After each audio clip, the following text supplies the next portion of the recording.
Hello, and welcome to another Hip Historian Virtual Happy Hour Tour. I am Brenda with AARP.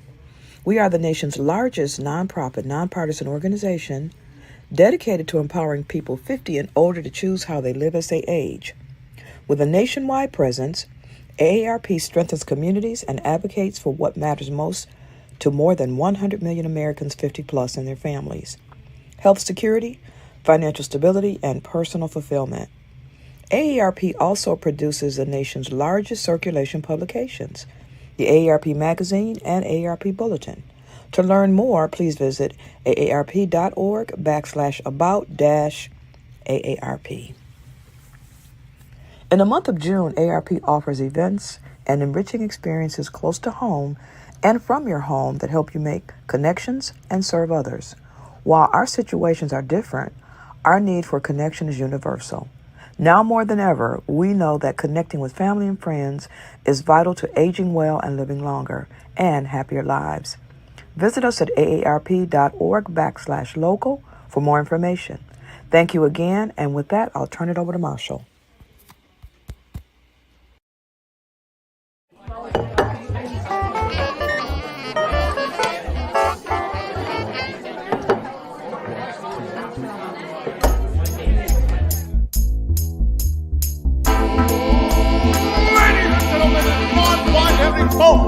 Welcome to the show. Get ready to meet your host for the night, Arizona's very own hip historian himself, Marshall Shore.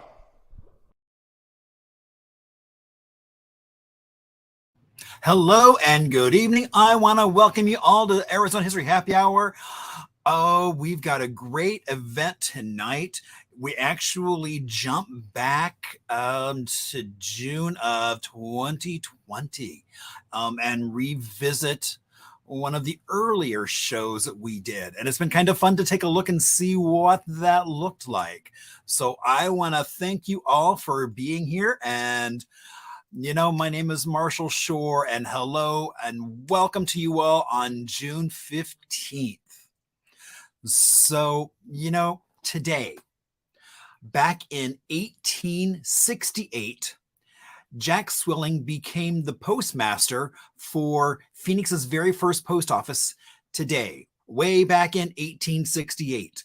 Now, Jack Swilling is said, him and his wife, Trinidad, are said to be kind of the pioneers of Phoenix because they really, when they got here with a handful of other folks, found lots of canals.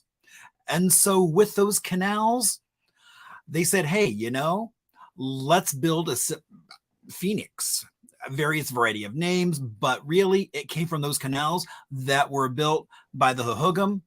And so that's how we got the name Phoenix. Today is also National Wind Day. Now, you know, it's a moment to take a look at possibilities of clean energy using wind technology, whether it be turbines like you might see along the highway as you drive through California, those turning. I've seen turbines on top of buildings. So there's all kinds of options that can help you in that. Now, it is also National Prune Day. Now, these are dried plums and are full of fiber, vitamin A, and cancer-fighting oxidants. So have some prunes or even some plums if you don't like them dried. I was recently able to taste smoked plum juice, which I have to say was pretty dang tasty. So if anyone knows a source of how to get that locally, I would love to know. It is also National Career Nursing Assistance Day.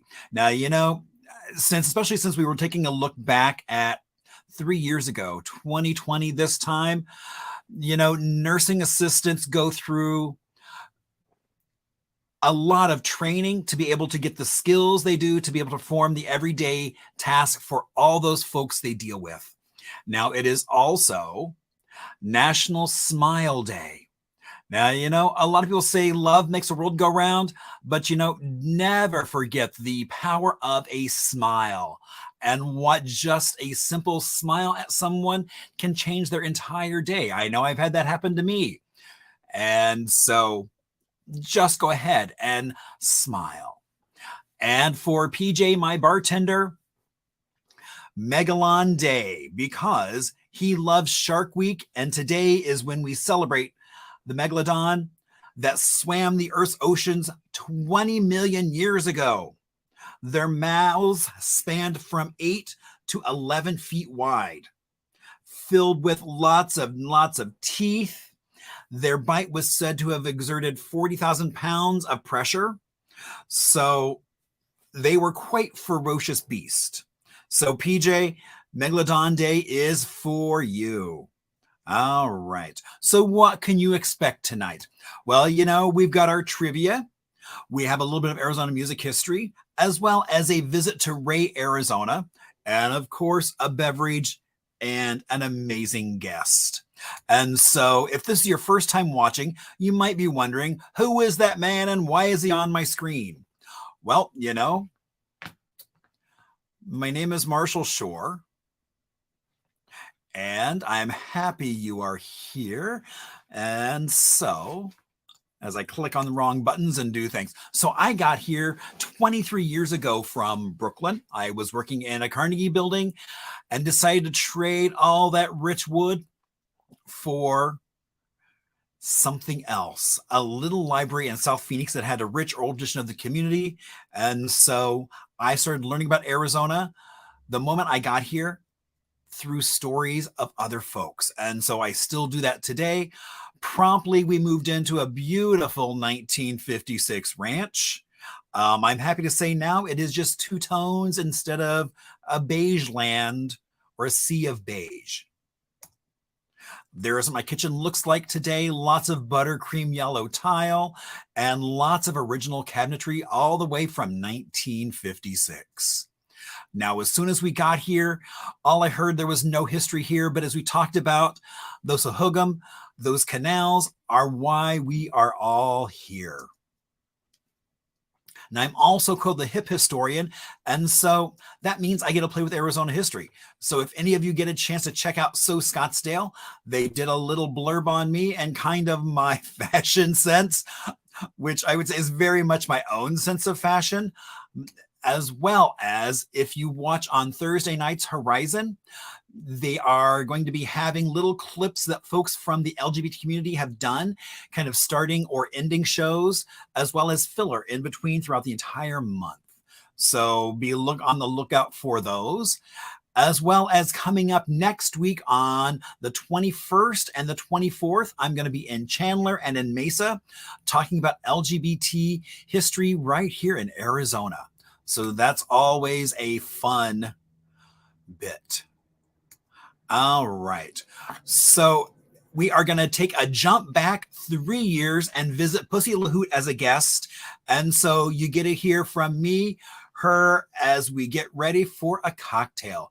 So enjoy, and I will see you all in just a bit. It is Arizona History Happy Hour. Of course, we do have a cocktail. And in honor of Pussy LeHoot, I know she likes margaritas, so we decided to do a little margarita. And let's see if this works. All right, so we need our 2 ounces of tequila. All right, so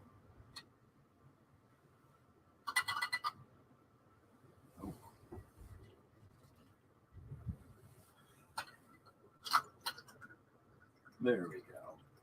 Those child-proof bottles, who knew?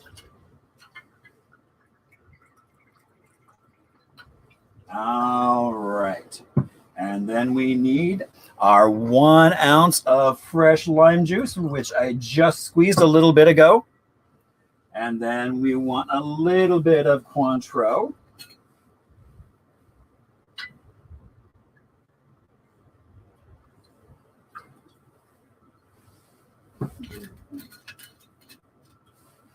and a little dash of some simple syrup just to help sweeten it up. We'll give that a good stir. I'm not a big fan of shaking things, or at least my cocktails. All right. So there indeed we do have our margarita. Oh, dang, that is oh so tasty.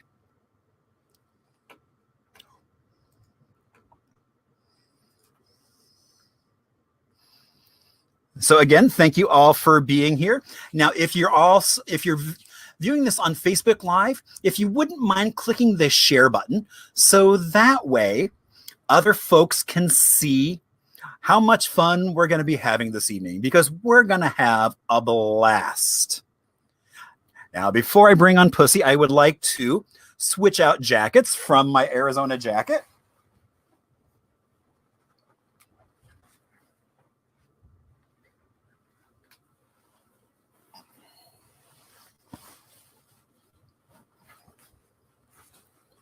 To a very lovely rainbow,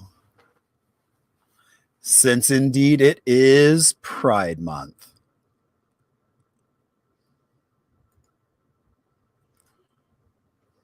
Well, hello, Pussy. How are you doing? Hello, I'm doing great. How are you? Uh-oh. Good. How's your night going so far? Well, pretty good considering everything that's going on in the world and in Arizona.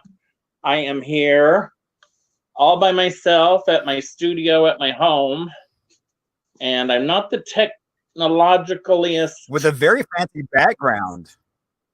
Well, that's my stage here at Pusscat Studios, and I'm trying to get situated. I usually have a little crew with me, but tonight I'm all alone. So I'm trying to do all this, and we rehearsed setting up, but like a dummy, I didn't do it on my iPhone, which I usually film with. I did it with my other phone. So I'm having all kinds of things. So I think if you can see me and hear me, we're good. I don't think anyone can see me on Facebook from my people. I have people like texting me right now, like, we can't find you. So I don't know where to go. But I'm here. I'm here. All right. Very good. I don't know how. I don't think I can switch two phones. I've got one going over here and one over here. Hi, who's ever saying hi? Good to see you. Anyway, I'm here. And I have a margarita myself. I have a strawberry margarita that my friend dropped off. Oh, nice. You have really good friends. No one dropped off a cocktail for me. Oh, yes, honey. They make deliveries every week. Some of my old bar owners and friends. I got a care package yesterday with this big bottle of Cuervo margarita, strawberry from Bill Jackson. He used to own the Wave and the Padlock. And my sponsors at El Jimador brought me some. So I might even have a shot of tequila during the little festivities tonight. Very good. I like your background. I like the rainbow. I need something like that over here. It's just green screen. It's nothing that fancy. Well, I don't even have a green screen. I have blue and silver. And I just realized I didn't even get my fingernails on yet. But since I haven't been doing anything but sitting at home, they've kind of grown anyway. So maybe you can't even tell. But anyway, yes. So I do see some of your friends are going on to YouTube off the invite. And my friend Jason just said, also, if any of your friends are trying to find us, if they go to Marshall Shore Hip Historian on Facebook, they can find you there as well, so that we can see that beautiful smile. I don't know if I can tell them. I'm afraid if I touch this other phone, I'm going to cut you off. Let me see. I don't know. Like I said, I am the worst when it comes to this. I don't know. Or maybe I can. I don't know. Anyway, you know me. I never knew you had to learn all this technology just to be in front of the camera until this all happened. And now I'm learning I can do a lot of things I'm not good at them, but Well, and also just before I went on, I did share the link for Facebook Live onto your Facebook page, so it should be there. okay. It's just So I just checked on my phone and it's there. So okay. Well, that's good because I honestly, they talked me into buying this iPhone, which is the last thing I wanted. I had one a couple of years ago and I took it back. I have an Android and that's what I like, but they said no for filming. I do a little show. I've been doing my show, Pussy LeHoot and Friends, ever since the pandemic. We're like in the 16th week of doing it from my house. And it's just me basically talking. And every now and then I'll have a guest. But they said, go buy an iPhone. Go buy an iPhone. It's the greatest thing since sliced bread. It's better than popcorn. I got this iPhone and I can't even go back. It's like, I hate it. I hate it. I hate it. But I guess it films good. But we're not filming with it tonight. We're filming with my old Android from Metro PCS. So if I probably look pretty smooth because it's probably all filtered. And then they said, don't use the selfie camera. Turn it around. Well, when you turn it around, you can't see what you look like. right, then you can't see anything. Exactly. I give up, honey. I just give up. Just be glad I'm sitting upright. For I think now. I am. I got something. The night is young. A sip of tequila after all that. Cheers. I agree. And maybe a little shot of Chanel number 5, honey, just to boost my spirits. A little Chanel, baby, to get me through this night. And now my other phone is shut off, so that's it. But it'll come. So anyway, thank you for having me tonight. It is an honor and a privilege. I haven't seen you since we did that lovely. I know it's been so long. Well, it was like, wasn't it in February when we did that down at the library? We did that panel discussion. Yeah, so we did a panel discussion in honor of kind of World AIDS Day. It would have been January, and we had entertainers talking about what it was like from the entertainment side going through the HIV/AIDS crisis, which was really fascinating. And I will also send you the link also for that, so you can post that on your page so people can find you and see that panel, because it was really interesting. Out that day, but I thought it was a really good thing. It was good to a couple of us older entertainers sharing stories about, well, what is funny now, they're calling us survivors. And I thought that was really strange. I never put 2 and 2 together in my life until right before that. I had been contacted by someone writing a book asking for gay men in their 50s who this is the way they put it. It was looking for gay men who were sexually active with men in the, and it's like, you are now considered an AIDS survivor. So it's like, well, like I said at the discussion, I am HIV negative. I don't know how in the world that happened. I don't know, because I did some crazy stupid things back when I was younger. And but being called a survivor of that was pretty fascinating. And so I think it was fun to be here, especially when going through the scrapbook that I've pulled out for your show tonight, because you asked me a couple of questions. I had to go back, and the first 2 years of my career, I kept really good scrapbook. Then I kind of petered off and I didn't, but just realizing that, oh my God, yeah, so many people are gone. And you kind of don't realize it till you flip through pages and page after page. Oh, he's gone, she's gone, they're gone. It's like, wow, it's kind of like a little wake-up call. So, yeah, this has been fun. I haven't dug the scrapbook out in years. I know, it was fun seeing some of those images. Yeah, when I first started about 40 years ago, well, I can tell you the whole back. I don't know if anybody knows me out there, if they want to hear the backstory. Give them the backstory. The version. Okay. But don't give away any of the answers. I don't even remember the questions, and they're on my phone, so I can't see them anyway. But I did know all the answers. I think there was one that was a trick question that I thought.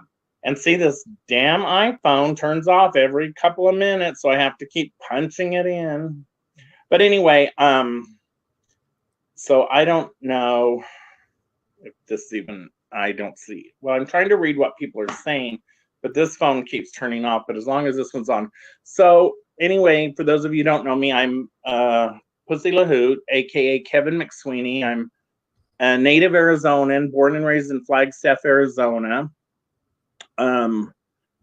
Coconino High School, class of 78. Yay, go Panthers.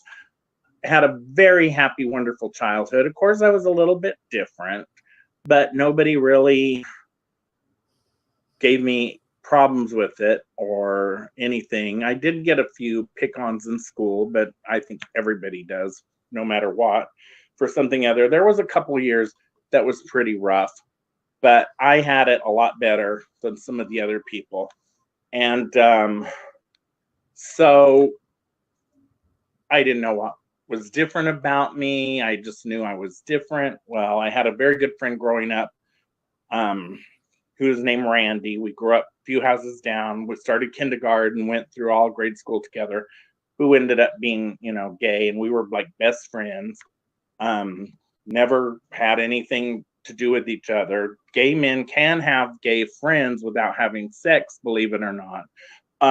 It's possible to have a gay best friend that you never slept with, and I've got many, many, many of them. But anyway, he was just like my friend. And so we kind of went through this together. Well, he had been adopted. I found out I was adopted at age 8. So we had a lot in common. Anyway, we snuck out of Flagstaff one weekend, and we managed to come to Phoenix when we were about 16. And through one sort or another, we found a gay bar called Casa de Roma. And we were only 16 years old, probably going on 17. And we called the bar, and they said, come on over. We're having a steak fry and a show. So we're like, a show? We used to call going to the movies, going to the show.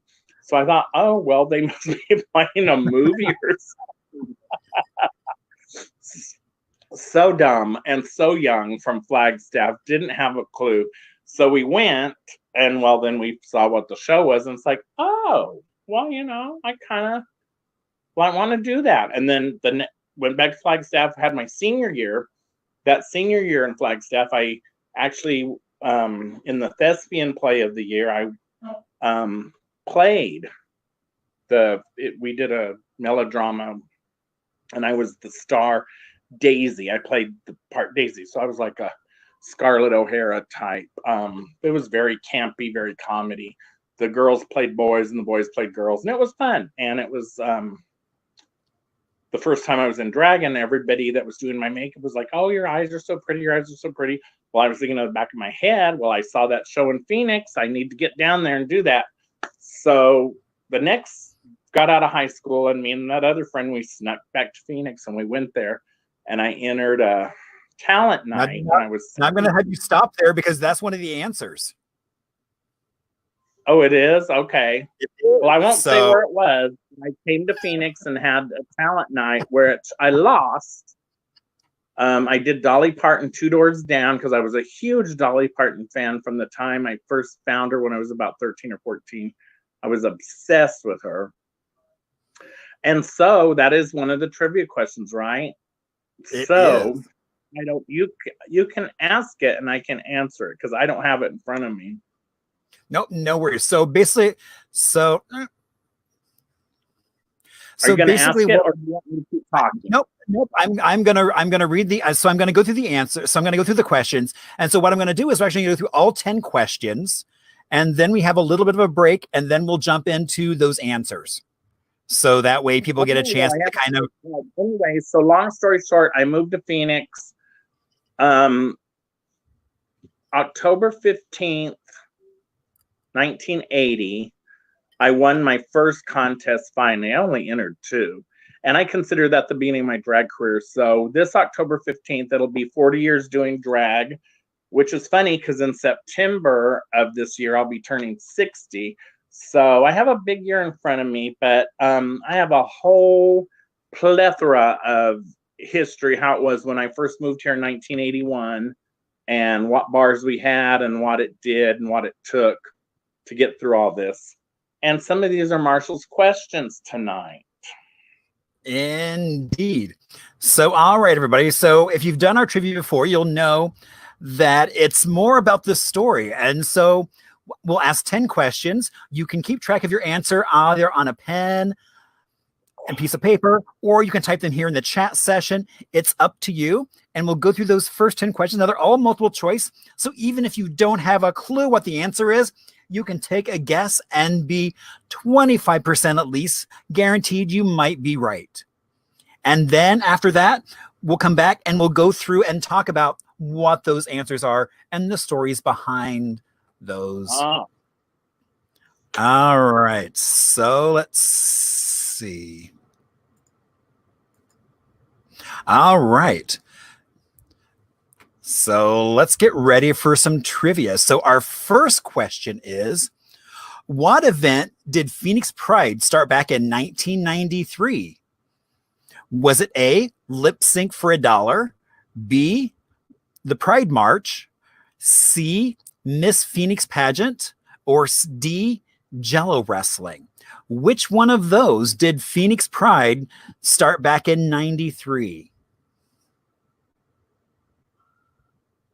All right, so moving on to question 2. Which one of these performers was a Miss Phoenix? A, Tish Tanner, B, Miss Ellie, C, Penelope Poupée, or D, Miss Ebony? Which one of those four is none of the above. None of those were Miss Phoenix. You're asking which was a Miss Gay Phoenix Pride. Oh, okay. I used the wrong wordage. Okay. Yes. Okay. Because none of those bitches were Miss Phoenix, honey. I'm a Miss Phoenix, and none of them were. Oh, well, then you can tell us what the difference is. All right. Well, one is Miss Gay Phoenix, and one is Miss Gay Phoenix Pride. All right. Where was the first drag contest that Pussy LeHoot entered? Was it A, Harpo's, B, Shamu's, C, 307, or D, Casa de Roma? Where was the first Phoenix drag contest that Pussy LeHoot entered? All right. And then where was her first hosting gig? Where did she actually get paid to host a show of drag queens? Was it A, Harpo's, B, Shamu's, C, 307, or D, Casa de Roma? All right. Moving on to question 5, which is the halfway point. What bar was known for DeGrazia murals? Was it A, Harpo's, B, Shamu's, C, 307, or D, Casa de Roma? Which one of those bars was known for DeGrazia murals? All right. Then where was the dressing room for the 307? Was it A, in the basement? Was it B, across the alley? C, was it upstairs? Or D, did they just use the bathroom?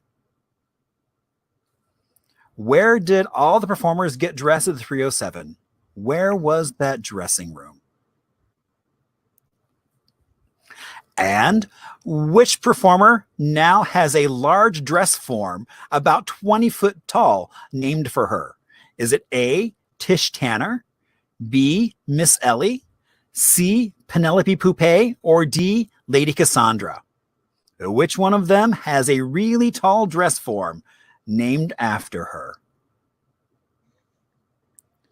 All right, so going on to question 8, we're kind of in the home stretch here.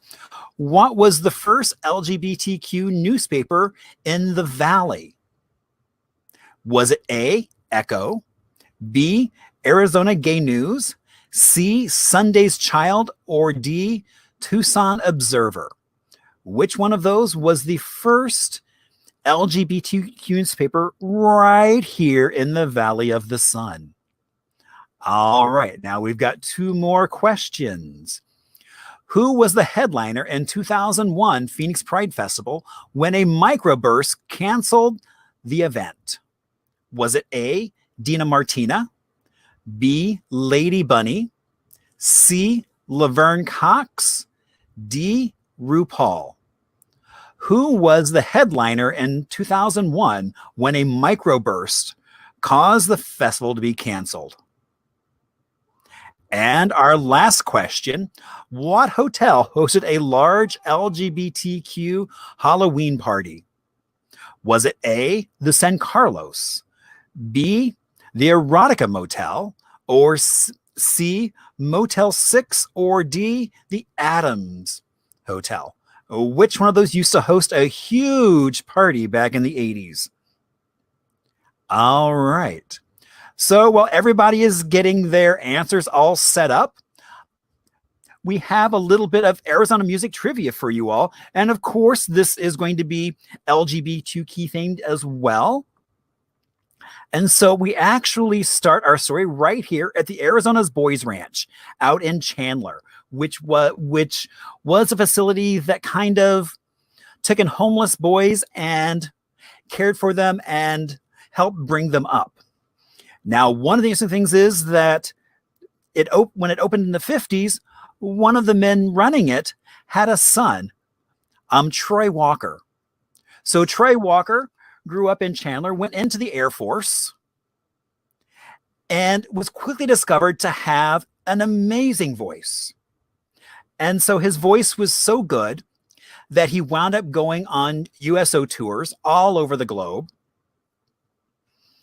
And then when he came back to Arizona, he moved to Hollywood, where he became the toast of Hollywood. He actually had 2 albums of him singing a variety of things from jazz. Now, you likely don't know him very well because his second album, Troy Walker Live, included a Judy Garland song called Happiness is Just a Thing Called Joe.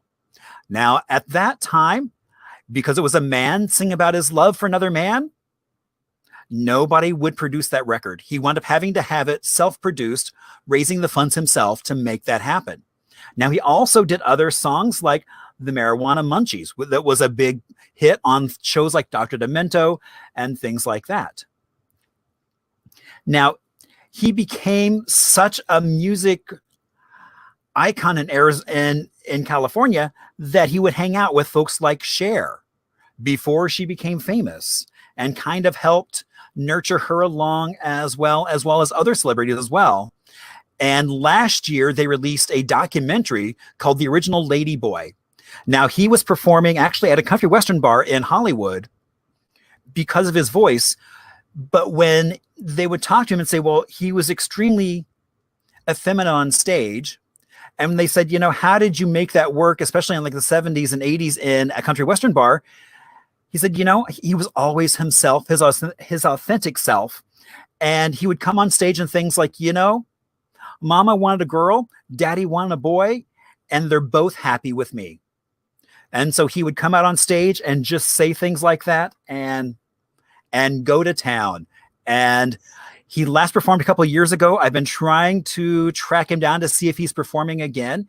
I know he was at the premiere of this movie back in Indianapolis last year. So we know he's still around. So I'm hoping, I've been trying to talk to some folks about maybe bringing this movie to Arizona because I think it'd be really cool to see Troy Walker right here back home. All right. So who's ready for some answers? And maybe some fake answers because I got the question wrong. All right. So our first I don't know how I've never heard of Troy Walker, but maybe I was partying or something in the 80s. I don't know. Well, so I mean, he was here in the 70s performing. He had moved to Hollywood in the 60s. Oh, well, honey, I was too young. So exactly, you were too young, but he's still around singing. So I'm trying to track him down and hoping we can bring him back to Arizona. Oh, good Lord. That's all we need. That would be fun. It would be fun. I'm dying to see what's gone on all these few years. That would be exciting. I have a spare bedroom. Send him on over. Very good. I did like that. Mama wanted a boy, Daddy wanted a girl. I'm give them both. That's kind of my life someday. Yeah, I mean, he performed mainly in straight clubs. So that was where he basically built an audience. Well, didn't we all? Didn't we all? All right. So our first question is, what event did Phoenix Pride start back in 1993? And it was the Miss Phoenix Pride pageant. And our current reigning Miss and Miss Phoenix Pride are Tyra Marie and Owen Parker. So it's now Mr. and Miss Pride pageant. It is. They've added. Well, actually, when I was Miss Pride in 1997, we had a Mr. His name was John Tigner. We didn't have a Ms. It was open, I think, if they wanted to do it. I had a Mr. I haven't seen him in years. I think he's still around, but mostly it was predominantly Miss. I don't remember when the women got involved, but I think it was right around the time I was. Loved the contest. I almost thought you said Jello wrestling because I think Jello wrestling started around that same time too. I remember one of the very first Jello wrestlings in Phoenix was at Charlie's Phoenix, and a former Miss Gay Pride, Miss Ellie, who just passed away this week, brought over all. She had gotten every color of Jello off the store shelves and mixed it all together, and it didn't Jello apply. And if you mix green, orange, and all the colors of Jello, you get brown. Which was pretty, I bet. We had these garbage bags of like really thick liquid that wasn't Jello and it wasn't nothing. So we kind of did. And I did, and it was not on the sand at Charlie's. It was on the wooden deck behind Charlie's. And I said, I'll Jello wrestle. This was 90 something. And they teamed me up with a male stripper named Brown Sugar. That was his name. It was his name. He was younger than me and bigger than me and stronger than me. And he got me out there. And I came out in Nancy Sinatra drag, blonde wig, Angora sweater, go-go boots. He threw me down in that brown syrup. And as soon as I was in it all just absorbed into that wig and that sweater. So I weighed like 100 pounds more than what I do. He flopped me around in there like a rag doll. And you know what? I've always said to this day, my back has never been the same. So there's a little extra boost for you folks out there in TV land. Well, and also the Miss Phoenix Pride pageant and Mr. It's for the scholarship. So that's all the money they raise goes into the scholarship, but then gets given away, which I think they're close to giving away almost like $1 million this year after having it for several years. So they're doing quite well. Can I get some for all those years I stood out at Tempe soccer grounds sweating my ass off in June for Gay Pride? No, it was fun. All right. And that's where I won Miss Gay Pride in 1997. It was on the Tempe soccer fields. June. They did the evening gown competition and the talent. Like, okay, it's June right now. What's it outside? About 110. It was about like this on the Tempe soccer fields. I had a friend of mine. Her name was Mallory Essence. They literally, and I had another helper. They were literally taking one thing off me. Someone was toweling me down, putting on the next dress, and I literally just walking, and it was miserable.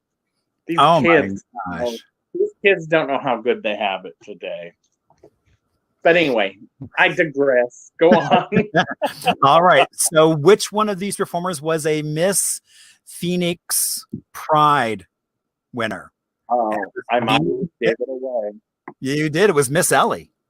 Well, wait, I mentioned a few people, so Mallory could have been right. It could have been several of them. I mean, and so yeah, we had a list of folks, and so the answer was B, Miss Ellie. And you're right, she did just pass away. Yeah, she passed away this week, which is shocking because we're kind of around the same age, so that hits a little close to home. Plus, we're contemporaries. We were around the same time. We were actually neighbors. We had an apartment complex at 12th Street in Medlock, right behind the dealership there, the car dealership, not the drug dealership, the car dealership. And we called it Medlock Place because at the time in the 90s, there was a show on some network called Melrose Place. And it was the steamiest, like, drama. It was so, everybody's like, oh, I can't go out tonight. Melrose Place is on. It was before DVRs and all that bullshit. And so nobody would go out on this particular night. So we called our place Medlock Place. Tish lived there, Miss Ellie, me, Cindy Miller, some of our very first transsexual girls, Bob Donna, Leisha. We had Veronica Lake, plus a lot of assorted crazy people lived there. Sometimes we do shows by the pool, but that was called Medlock Place. So yeah, Miss Ellie did win. And when she was Miss Arizona, or Miss Arizona Pride, or Phoenix Pride, what they called it back then, we went to San Francisco.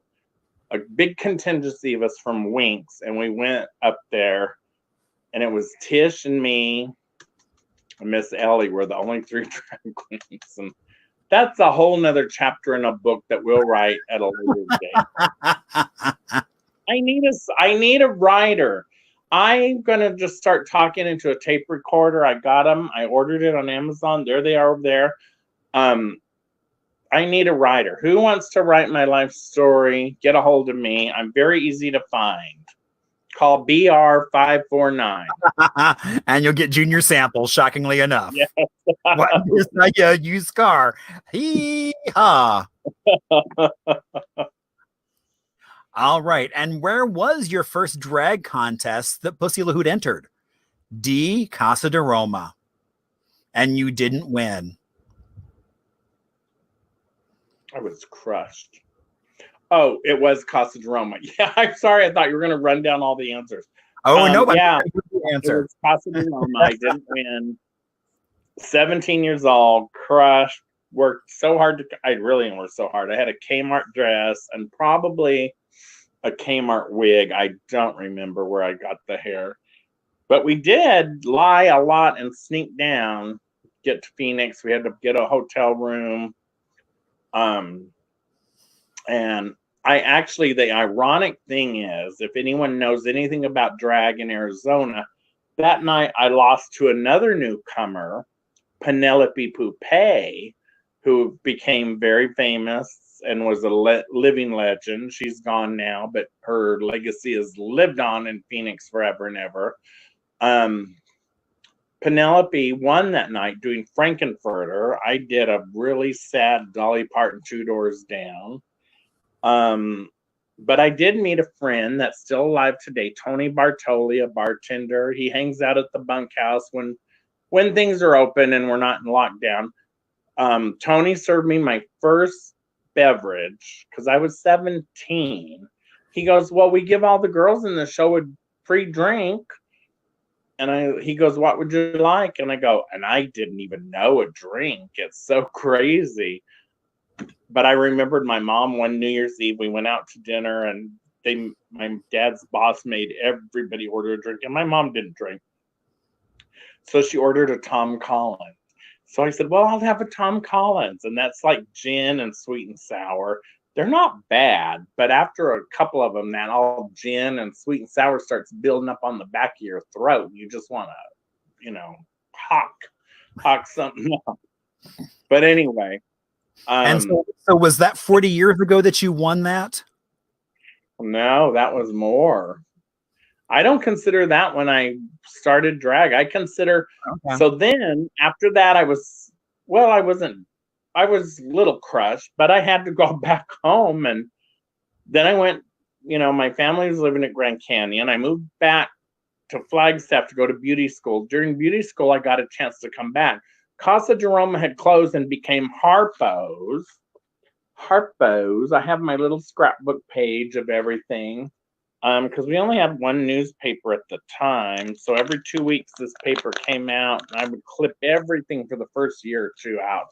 But anyway, so when I came back to town, Casa was closed. It was over there across from that baseball park on Indian School, about 3 or 4 blocks north. There is a street called Roma, but Casa was, I think, on Turney. Turney and Okay. 16th. And it was later the Barbizon School of Modeling parking lot. How ironic. Indeed. So when I got back to Phoenix, they said, oh no, Harpo's is now, or Casa de Roma is now called Harpo's. It's over there on Central and McDowell, which is now actually it's First Avenue and McDowell, and it's the parking lot of the Lung Association. As least last time I was down there was, I don't know what's happened down there now. Since Easley's closed, I don't get down to McDowell much. But anyway, so that's where I went and won my second one, and that's when I won my very first talent contest. It was 2 weeks before the presidential election of 1980 when Ronald Reagan was running. So it was October 15th, 1980. It was called Showtime Shambles on a Wednesday night. And Penelope, believe it or not, had come so far in that year. She was working, right? She was the hostess of Showtime Shambles, which was the name of the talent night. And Goldie O'Brien was her cohort of the night. And there was like 4 or 5 of this contests. And I had a t-shirt that said Pussy for Prez, because it was a presidential election. And then 2 weeks later, Ronald Reagan won. That was 1980. I was in beauty school, and that was like 6 months before I moved to Phoenix. So that was the first time I won, and I got paid a little bit of cash. I don't even remember what it was. Okay. But anyway, I consider that the first time I got paid in drag. So that's my drag anniversary. So this October 15th will be 40 years in show business. Wow. Legitimate show business and illegitimate show business. All right. So question 4, where was Pussy LeHoot's first hosting gig? The Shamoos. Yeah. So I moved back to Phoenix the day I got out of beauty school, which was about August 1981. Became fast and fierce friends with Tish. She became my drag mother. Hired me on at Harpo's for $25 every 2 nights. So I had to work $12.50 a night. There was just, you know what, looking back, they said there was no money, but there was money. We were just stupid. And I was young, and I just wanted to be on stage. I didn't care. So then anyway, in November of that year, Harpo's closed, and every drag queen was out of work. So the little bar over on 24th Street in Thomas, Shamoos, invited everybody to come to work. So we all trotted over there. And they said, well, the order of the oldest, 1, 2, 3, 4. And I was like the 5th girl. So I had to run the spotlight for a few months. But I was in drag and I was in show business and I was happy. Then Tish decided to move to, she got a big offer to go to like Sammy's. They were going to like double her salary, which was probably like $75 or maybe $100. I don't know. And they brought me down out of the spotlight, put me in the show. A couple weeks later, something happened, put me on the microphone. Joanne, who was a great, great old drag queen from Phoenix, she was bartending and managing there. And they put me on the microphone, and I just, because somebody wasn't ready, and I just grabbed it, and they just said, well, Joanne says, oh my God, that Pussy LeHoot, she's funny. She needs to be on the mic. She's going to be the next Sissy Goldberg, who was a big deal at the time. So the rest was history. By November, I think that thing says October because it was Halloween. Yeah. And you had asked me the name of the show, and Tish had started the name of that show, And All That Drag, because that was from Chicago, and all that jazz. Way 20 years before the movie, there was a Broadway play called Chicago, and it was very gay and very la la la. But anyway, So yeah, that was the name of the show. You asked me that question last night, and I did not know that's what made me drag out this scrapbook. Yeah. No, and that's which great. is taking me down memory fucking lane. But yeah, that was it. So my first hosting gig, and I put some pictures on Facebook today. You can go to Kevin McSweeney or Pussy LeHoot, but go to Kevin McSweeney and you can look up and see some of my old things. I'm gonna try to photograph this whole scrapbook really quick because it's deteriorating. Oh my Just gosh, like yeah, no, that would be great. I mean, I would love to see what all is in there. I mean, it's like with the doing a lot of the Arizona gay history, it's like that would be right up there It was with. only the first 2 years, we only had like the one publication. So I always, every week, cut it out, put it in this photo album. But a lot of the pages are like, I don't know what happened. They're like curling up and they're turning brown. And this was the one picture that I did get out of it. And it's fun. I put it on my Facebook today. Of all the bars of 82, or at least the ones that I knew about. And it's crazy because none of them are around today. But anyway, sorry, on with the next. All right, question 5. What bar was known for DeGrazia murals? And that would be the 307. And here we have a photo of Pussy at the 307 as well as Miss Ebony at the 307. Yes. And we're right in front of some of those. Well, they were on 2 of the walls. The one long wall had many murals, and that one in front of me was right in the middle of the bar. They called those the Dancing Ladies. And when we first did a couple shows down there before they really took off, Lady Cassandra came back to town and she said, let's do a Monday Morning Madness show. I can make money for you. And so she did. But they just put like 4 cases of beer. But if you worked in the bar, Budweiser bottled beers come in like a case and it's very sturdy. They put like 4 of those together with some plywood on top. And that's what I'm standing on. And I'm in front of the DeGrazia Dancing Girls. Let's see. Ebony, I think, is right in the same place. Yeah, she's in the exact same spot. Yeah. And then I have a picture.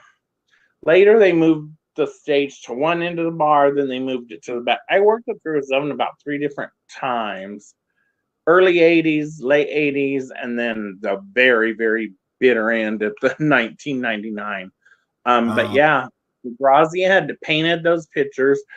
We have a lot of conflicting stories. I had heard he paid it to pay off a bar tab. You had heard he paid it off just to drink for free. Well, basically it's the same thing. So I guess the story is all cheap booze. He was working for cheap booze. Yeah, it was a building. It was a straight bar for years. And before that, it was a drugstore. I think they said it was a Walgreens. The old owner, James Harrison, told me. So anyway, it's very exciting. And I forgot to bring them out. But when I heard they were demolishing it, I did go out there, pulled up, walked up to the chain link fence, and one of the construction workers came over. He was the foreman, actually. He was very nice to me. I said, I used to work here. I was a drag queen. And he's like, oh, I heard this was a really good place. And he gave me like 5 of the bricks. And I have some crumbled pieces that are that turquoise back there. And I have a couple of pieces that have the gold brush strokes, but I don't know what. They were all the same color. So I have some of that crumbled, and I gave some of it to some of the girls that I knew that had worked there. But yeah, I have a couple of bricks. And I told him, I said, hey, did you find the basement yet? He was like, there's a basement in here? I said, oh yeah, that's where they hid the bodies, honey. Well, and with the murals.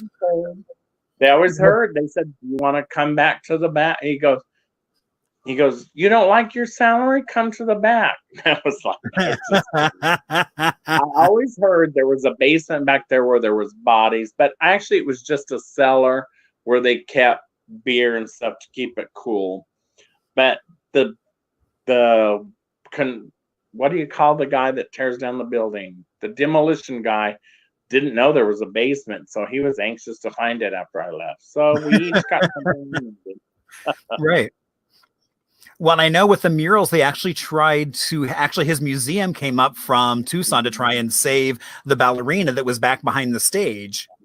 They tried to move it, but those things were so. Yeah. You can see the pieces I have. It's not even like what we call drywall today. I don't know what it is. It's just a thin little. Well, yeah, I guess it is a drywall, but yeah, it just. Yeah, I think it was really just plaster kind of on the wall. I mean, it was like, and so that was the only one that wasn't right on the bricks. So as soon as they pulled it up from the wall, it just shattered. Sometime we'll do a whole show on the 307 in downtown Phoenix, and I'll bring those out because I still have a few. I haven't given them all out. Okay. Yeah, that was such an interesting place. Boy, 5 times during my life. When I first heard about it and went down there, I thought it was a rough old honky tonk, and I was from Flagstaff and I was afraid to go down there. Then one time I was working there, then another time I was 86th out of there, then another time I was working there. Then it was like, oh my God, it was on and on. It was always a drama place. But you know what? I was looking at those pictures today, and it was a home. It was a home for a lot of people. So you got to give that up because there's a lot of people in this world who need a home, and that was awesome. Right. All right. Where was the dressing room for the 307? Because it was such a small place. Why, it was across the alley.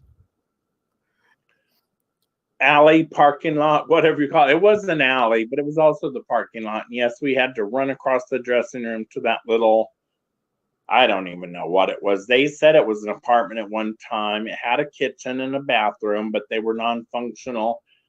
But it was like a little room. I hear now or before the pandemic, it was a restaurant. I hear it's only like 150 square feet. It's a little tiny place. They did add a back patio onto it. But yeah, so I mean, but what was great, the owners actually kept the name of the dressing room to keep up that history of what it used to be. Yeah, that's amazing. Before the pandemic, I was going to go down there. Well, actually, I don't know.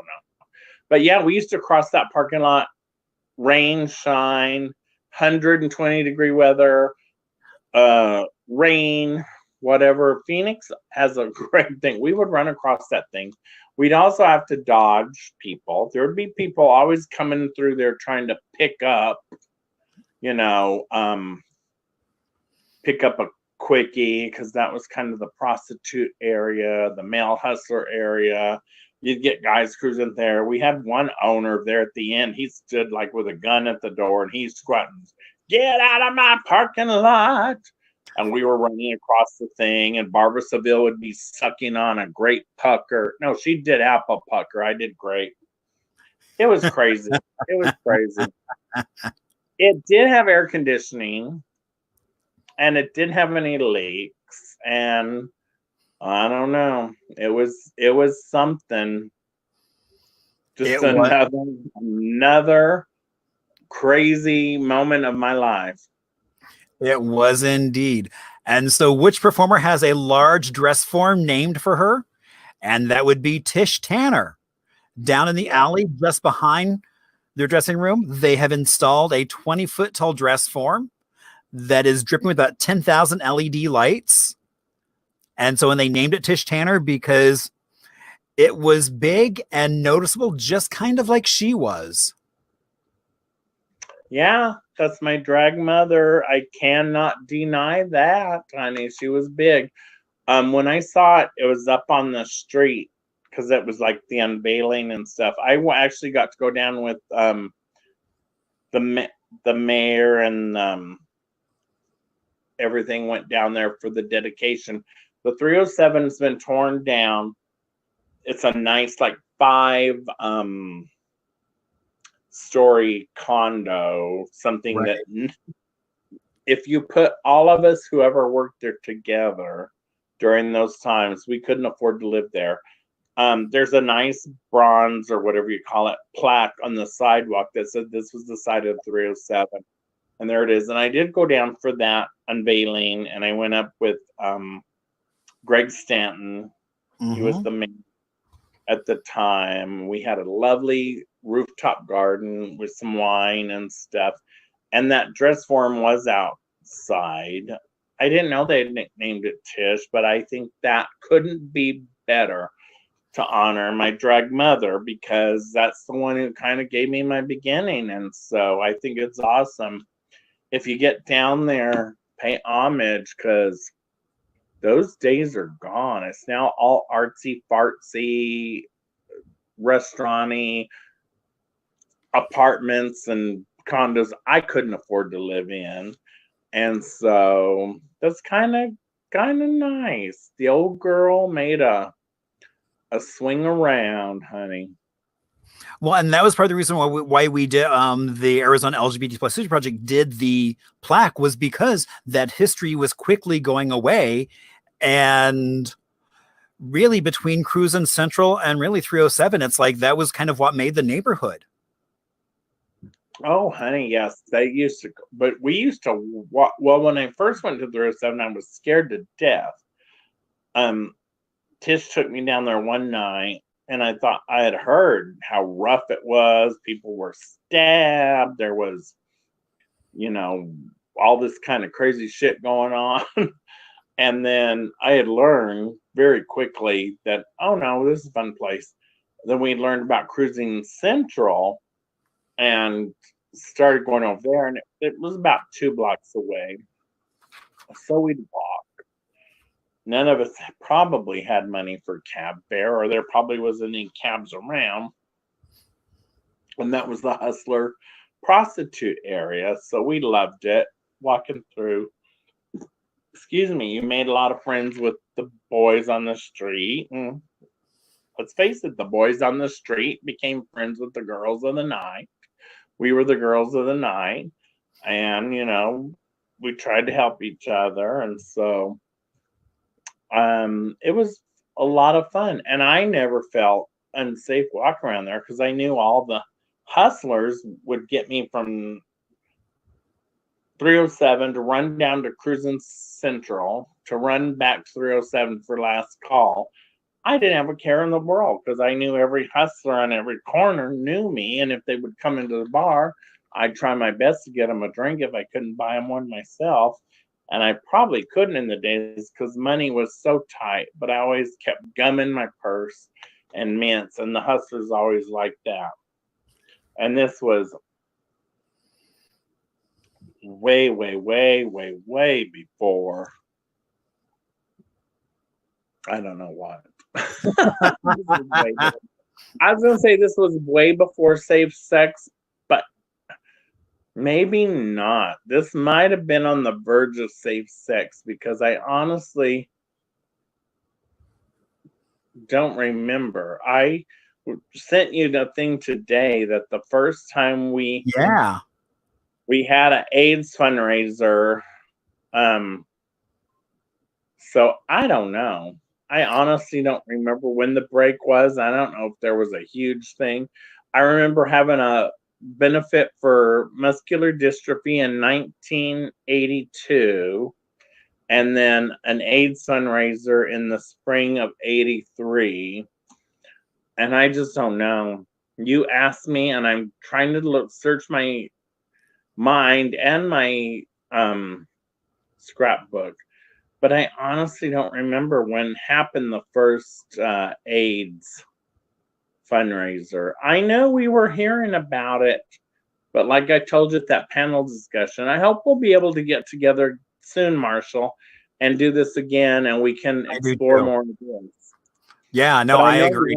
I know you're running over time, and I've taken up way too much of your time. That's okay. No worries. All right. So question 8, what was the first LGBTQ newspaper in the Valley? And that was B, Arizona Gay News, which was 1975 when it started. The first one in the state was actually down in Tucson. And then shortly after that, the AGN started. And so, and I think The Observer was in Tucson, and they ran that thing for years. Mm-hmm. Bob Clark, and he ran that thing till the day he died.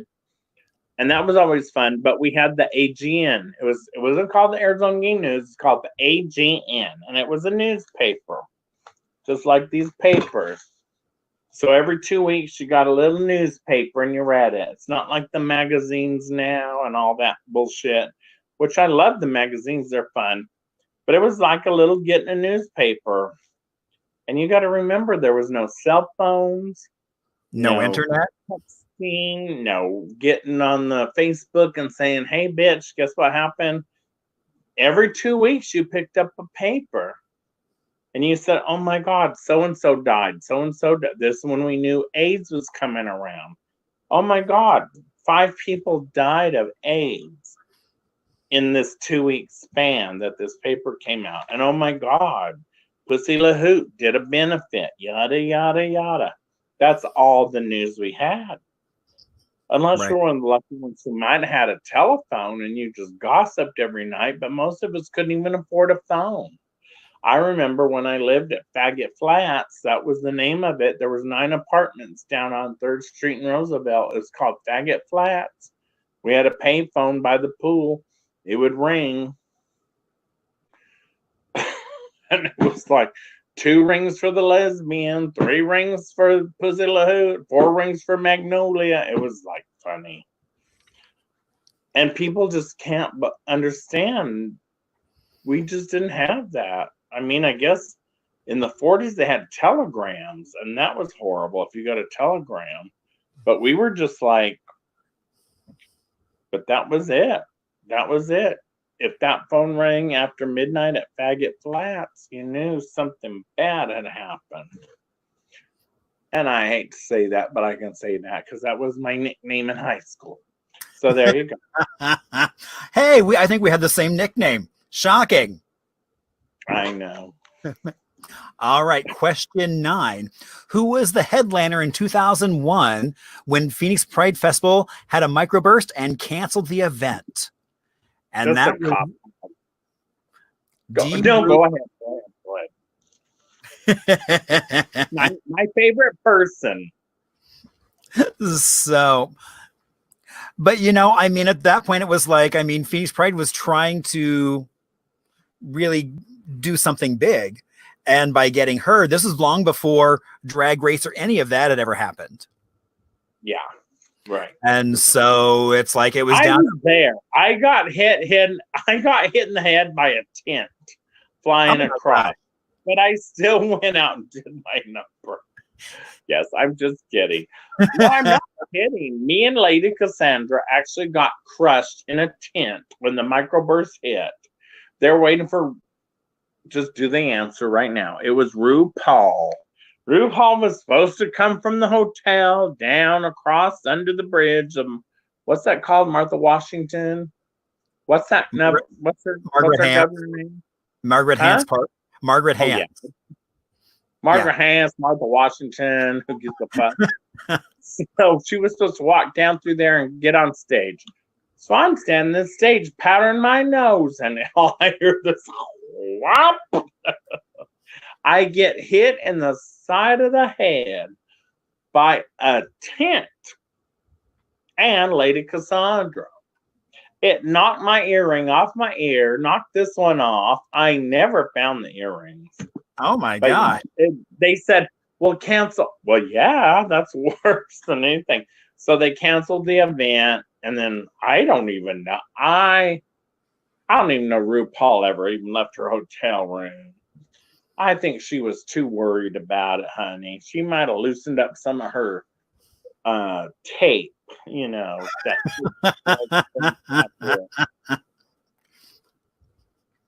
But anyway, that was RuPaul. Yes.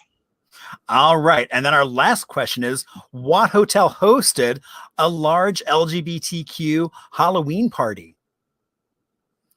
And it's D, the Adams. But you know, I was looking at my papers and it all says the Hilton. Well, so because in the I early don't know if the, 80s, I don't know if the Adams changed to the Hilton or the Hilton changed it, to the it, Adams or so it was the Adams Hotel, and there were a couple years in the early 80s where it did become the Hilton. yeah. And now today it's still there, but The it's hotel is still still a different name. It's that hotel has always changed names. It should be called the LeHoot. Well, there's been a Because, hotel there since the late 1890s. There's always been a hotel there. yeah. And I always called it the Adams Hotel because it was on Adams and Right, and that First. was the original two hotels were the Adams, and then so So it's we now the always said, Renaissance. where's the Halloween ball? It's at the Adams Hotel. So we always called that. But when I sent you those pictures, it says the Hilton. So I guess in 82 it became the Hilton. Yes. And people still called it the Adams. I Well, don't know. Yes, I mean, I think everybody still called it the Adams. I mean, I've run into people today who still call it the Adams, even though I that was still 19 call it the generations ago. Adams. It's the Right. hotel downtown on Central and Adams with the honeycomb windows. Exactly. And so you said this was a Halloween party to end all Halloween parties. Yeah, that was the biggest thing in Phoenix for gay. It was like there was no gay pride. There was no Miss Gay Phoenix, no Miss Gay Arizona. There was nothing. Halloween ball was all we had. And every year they had a big contest, and it was at a big hotel. And as I was looking at this, there was a group of men. I think I know most of them. It says sponsored by or whatever. I kind of call them the gay mafiosa. I think they're all dead, so no one's gonna hit me through the thing. But anyway, so I don't know what was going on, but there was no product sponsors. Back in the old days, we kind of sponsored ourselves. I never had a corporate sponsor. I don't remember. I remember when there was no corporate sponsors. We just kind of had to come up with things. And actually, the drag queens probably funded the first 2 years of AIDS money and everything. And I can say the drag community, but it was 98.9% drag queens. There was only a handful of us, and I just think it's crazy. We had no corporate sponsors, but we seemed to raise money and do what we needed to do. These Halloween balls were put on by individual men. I think they were out to make a profit. There were like 3 gay men that made a thing. They were wealthy. They put it on. But it was one thing to do, and I think it was awesome. So I just don't know.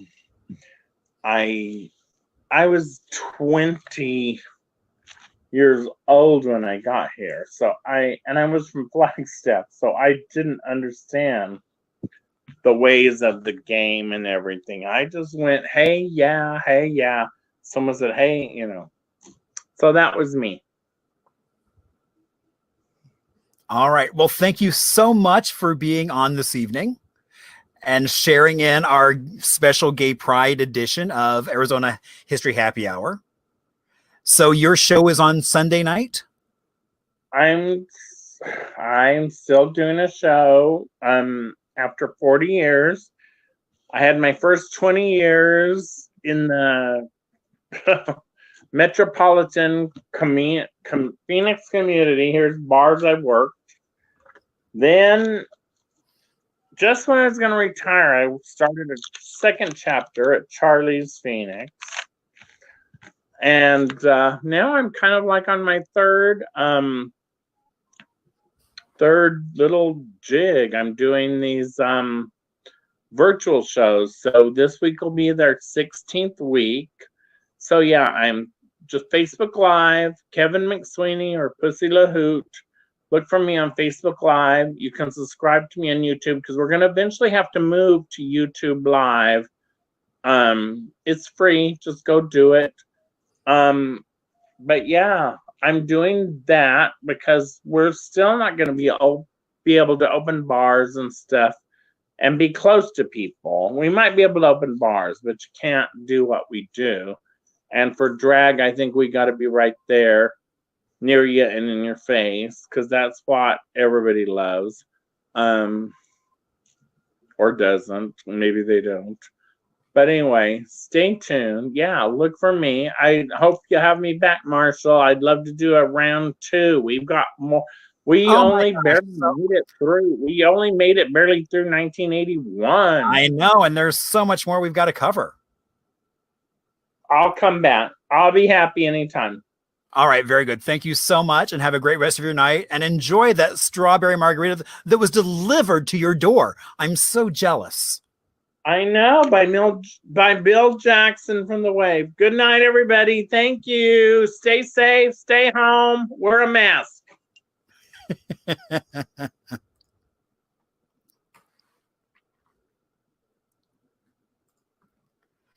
All right, so we're coming towards the end of our show. So we have our segment called Little Arizona.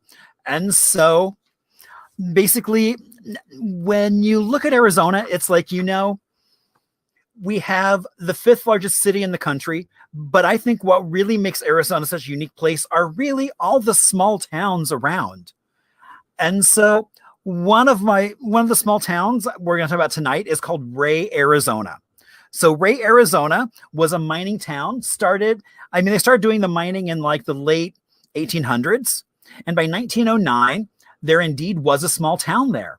Now they were doing underground mining.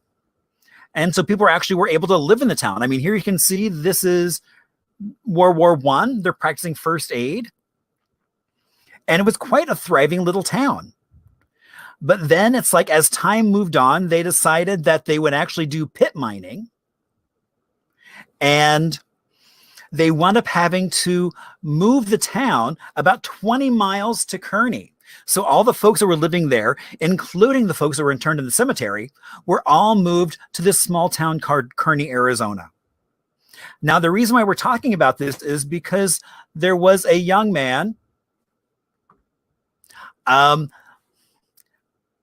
last name was Graff. He was actually born in Ray, Arizona, wound up moving to Hollywood when he was with his family early on, but he became the director of a writer and producer of a movie called Teenagers from Outer Space. And so that movie became kind of one of those almost very Ed Wood-like classics. Because now it was rumored that one of his stars in that movie, actually he was romantically involved with, and that would be David Love. He then went on and wound up doing a couple other movies in Hollywood, did some work on a movie called Wizard of Mars, but then wound up actually trying to change his name to Jesus Christ 2, which that didn't happen. And then several years later, he actually wound up committing suicide. And one of the big factors behind that was because he had been kind of shunned by the whole Hollywood crowd. He was a very out gay man at this time period, and that was not acceptable in Hollywood. And so that's pretty much what did him in. So that is our Ray, Arizona bit of history. Oh, and there is David Graff.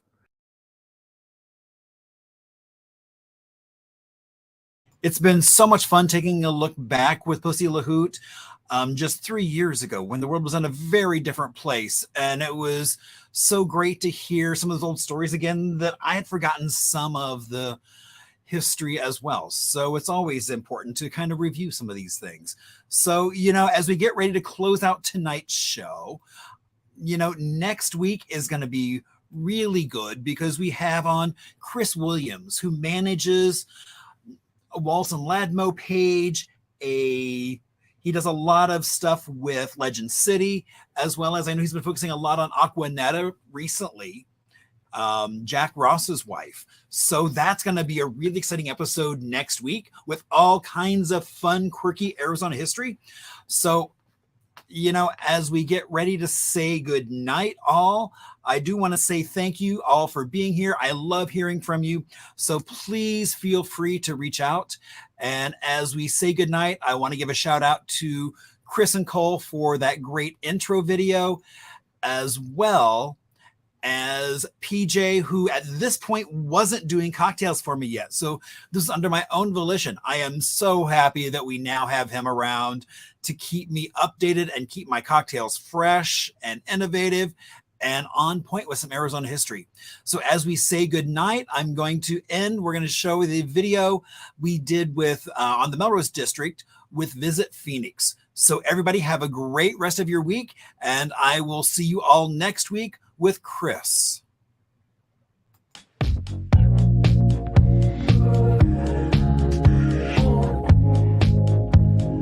The Melrose District is located in Phoenix.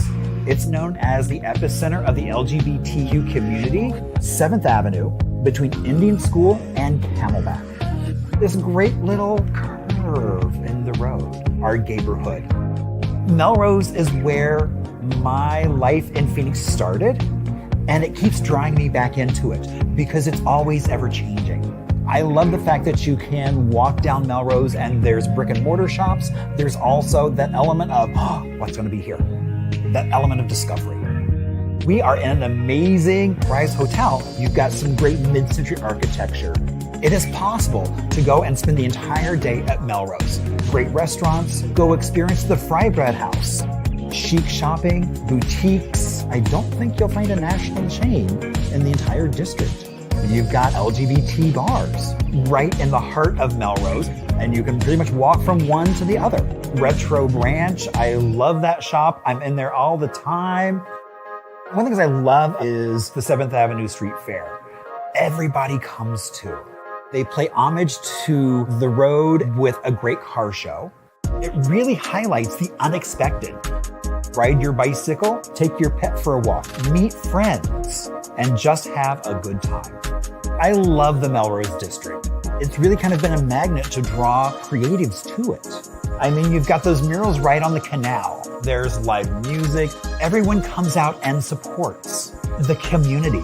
Having a neighborhood is really important. It shows that there's city support for this. I know people who are in places where they still can't do a Pride March. Being in a place where the city says, hey, this is our neighborhood, and the community embraces that, the city embraces that, you have a safe space to go hang out. You can be whatever you want to be. Be yourself.